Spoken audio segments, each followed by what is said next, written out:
Salut à tous, bonjour à toutes, c'est Onaku. Aujourd'hui, on se retrouve pour un top 5 personnel, mon top 5 personnel à moi.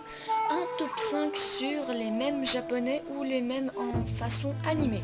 Alors voilà, pour ce qui est du mème, vous connaissez le principe, que ce soit fait par Link the Sun, la chronique facile, ou encore d'autres youtubeurs qui sont spécialisés dans les mèmes.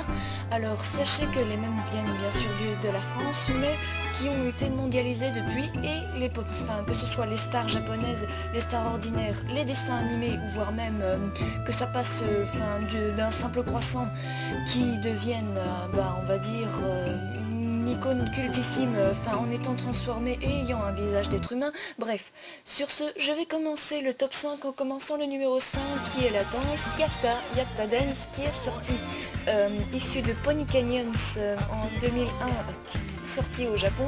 Cette danse est devenue bien sûr cultissime, et si vous avez regardé la danse des internets Révolution, franchement, je dis franchement que ceci ça vaut vraiment mais un coup de chapeau quoi, le fait de danser, qu'un homme danse en slip avec une feuille sur le slip, désolé de dire ça mais bon, c'est la vérité. Mais bon, on va dire que cette danse, franchement, pour moi, elle entre dans la tête, elle n'en sort pas.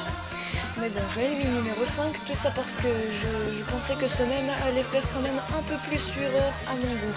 Alors, numéro 4, c'est un mème qui est devenu quand même très célèbre, et c'est la scène de Totoro à l'écran de Satsuki.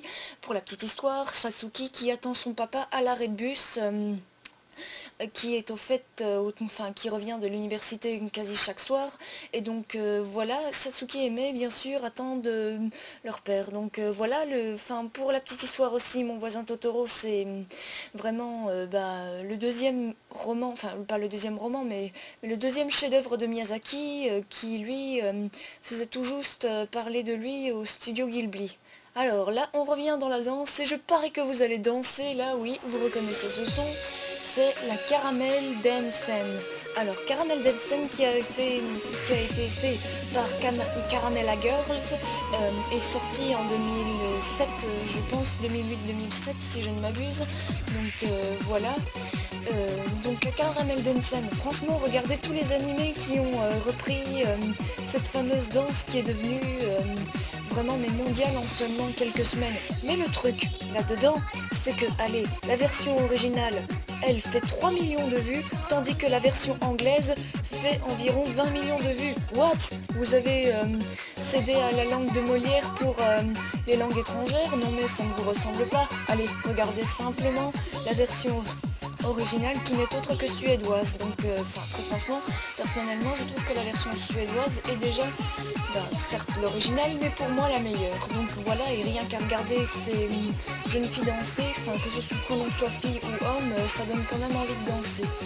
Bon allez, retour au Japon avec Popipo de Hatsune Miku. Donc voilà, cette danse qui est sortie en 2007, donc voilà, cette danse a fait quasi le tour du monde, elle aussi en quelques semaines, et encore fait le tour du monde aujourd'hui, car aujourd'hui elle compte un peu plus de 10 millions de vues.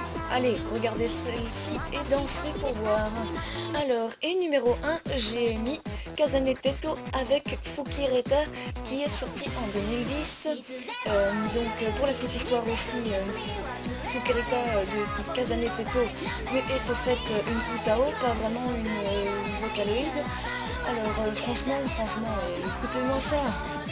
Ça vous donne vraiment envie de danser, désolé de dire ça, mais vraiment moi j'aime bien cette danse qui pour moi, elle aussi a fait le tour du monde, tant bien en mal. Allez, franchement, mais les mêmes pour moi, ce même japonais rentre dans la tête et ne m'en sort pas. Bref, j'espère que ce petit top 5 sur les mêmes japonais vous auront plu. N'hésitez pas à partager cette vidéo, à mettre un pouce bleu si vous avez aimé cette vidéo.